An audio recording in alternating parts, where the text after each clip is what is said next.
We're joined by Graeme Souness. Graeme, you can hear me there? Yeah, I hear you perfectly. So, Jack Charlton and his Middlesbrough years, not something we've spent much time talking about, obviously, over the last 24 hours or so, but it's great to have you on and to give us some memories of his time there, because he was a young manager and he was still very fresh from his playing days, and he encountered a 20-year-old you. Good luck with that one. No, when you look back on your career, you know, when you get to my age, you look back and you look at key moments and key people. And I look back on our paths crossing, and he played a major part in me playing at the level I played at. You know, I wasn't, how can I put this, I wasn't the best professional in terms of, you know, being 20. I thought there was more important things in life, like going out, chasing the ladies. And he sorted me out, basically. There was no arm around the shoulder, there was no, you know, there was no sort of comforting words. It was harsh. It was basically, you know, choices for you.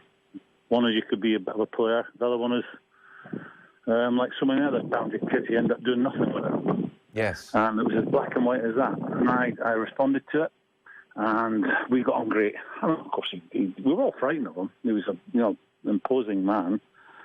Coming with the track record he had to Middlesbrough, that was his first managerial job, as you've pointed out. But he came, you know, England World Cup winner, serial winner with Leeds United, you know, a big name in the British game. So we were all a little bit frightened of him, I think, because he was a man of few words when he wanted to get his message across. And in reality, we hardly saw him because the thing was going so well. I mean, it was a case of it ain't broken, why try and fix it? You know, Monday to Friday, we saw very little of him because he loved his outdoor sports, his fishing and his shooting. And sometimes we would see him about 2:30 on a Saturday afternoon and say a few words and we'd go out. So he delegated, and he was talented at that because he, you know, had good people around him. His knowledge was fabulous, but as I said, we didn't see too much of him, but it worked for us. Mm. Because when he arrived at Middlesbrough, I was watching a documentary last night, Don Revie had given him a list of things he should be in control of, and he put it down before the Middlesbrough board, and they were shocked. They said, you can't be in control of all of these things. And he said, well, that's the list Don Revie gave me, that's what I want to be in control of. And it included 3 days off to have time to do a bit of fishing and to do a bit of hunting. And at times it's difficult to work out Jack's formula and why he had success, because so much of it is, I don't know, you would think doing the opposite to what a diligent, hard-working manager should be. Yeah, I come back to it, delegated properly. The people he had with him, Ian McFarlane, Jimmy Greenough, when at Middlesbrough. And I'm sure there's obviously more going on between those three than a player would ever know about. But when he spoke, we listened. You know, he had a knowledge, he had the experience, he'd been a winner. So we did listen to him. He was very funny. He was terrible with names.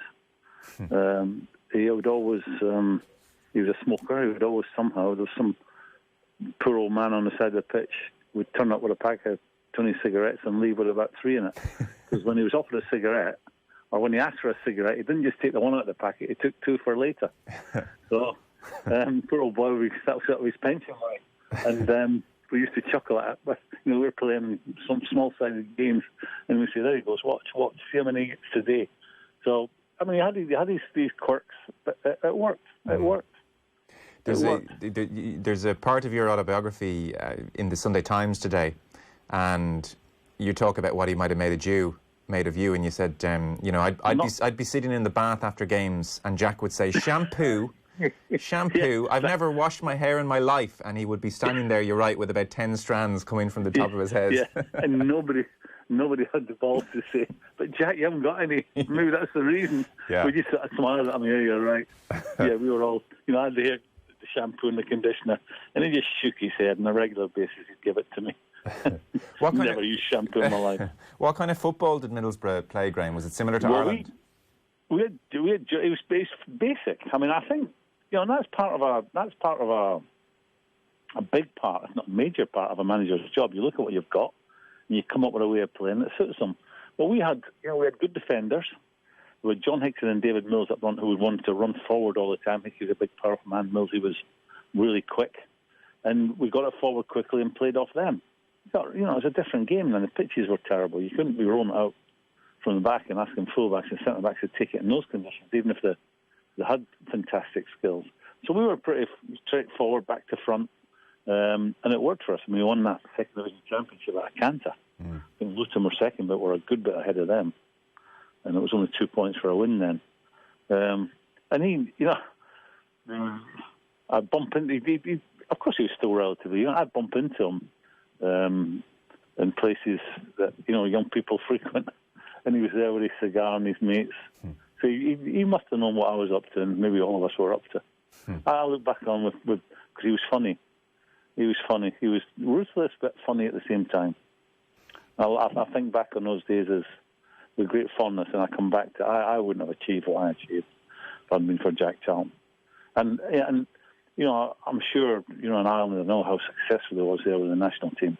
But he'd be the first one to say that the players he inherited at that time, that's the best group that Ireland have ever had in my lifetime. I could never think of anything that come near that group. And he'd be the first one. What he did with them was got a way of playing which suited them as well, and did you proud in that World Cup. Sometimes when people pass away, we say very nice things about them, but you have said this about Charlton before. I look back last night, you've said this several times, that you may not well have had the career that you had if he hadn't intervened at that time in your life. So were you just, do you think a more accommodating or indulgent manager, you might have just drifted? Yeah, I mean, I came up from Spurs. I've been there 4 years. No one at Spurs had said to me, look, be patient, think you got a chance. And then I got a call. I was home for Christmas. Got a chance to go to Middlesbrough. I said, I want to play first-team football, because I was driving them mad about that. So they sold me for 30 grand. Stan Anderson was the manager who had bought me. I quickly got him the sack. Played one game for him. We lost in the FA Cup to, I think, Plymouth. So he got sacked. And then shortly after that, Jack came in. And I responded to his type of management. It was straight talking. He was in your face. He told you exactly what he wanted from you. And if you don't do it, you ain't going to be in the team. And I didn't go straight in the team. I didn't go straight in the team. My story is quite. There was a guy called Willie Madron who was a fabulous player. He died. He got a terrible disease that Don Revie had, the motor neuron disease. And he was my roommate. And he was one of life's nice men. He had a go at managing Middlesbrough. So Willie was playing in the centre of midfield, and a guy called Brian Taylor was playing at the back with Stuart Bowman. That was a centre-half partnership. And then very early in the season, second, third game, Brian Taylor got injured, and he put Willie Madron back in there and played me in midfield. And that was it then. But I've got so much to thank him for, because my attitude looking back now, it wasn't great. I'm 20 years old. I've got, at that time, what was great money in my pocket, and I was living the life of a young man with too much money and too much time on his hands, and the football was secondary, and he put me right. He gave me. I think I was always reasonably aggressive, but he added so much to my game, and I come back to it. It was just because of straight talking. This is how it's going to be. It's going to be how you want it. It's how I want it, and you like that, lump it. Because if you don't, you ain't going to be here very long. He didn't say it in those words, but that, the words he chose, he got that message across. Looking back at footage of him at Middlesbrough last night, when you realise, he's younger than you think. It's only when you look back. I think Jack, maybe because the hair and everything, you don't realise how young he is at certain times. Like even when he left the Ireland job, he's younger than Martin O'Neill when he gets the Ireland job. This is kind of the thing you have to get your head around. But in the footage of him at Middlesbrough, considering it was his first job, and at the back of his mind he must have had lots of doubts, he swaggers around with authority. Yeah, he had a way of walking which was very distinctive. It was very, purposeful.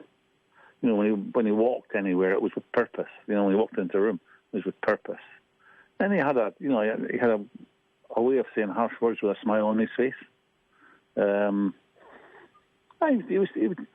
not sure if, his great love was shooting and fishing.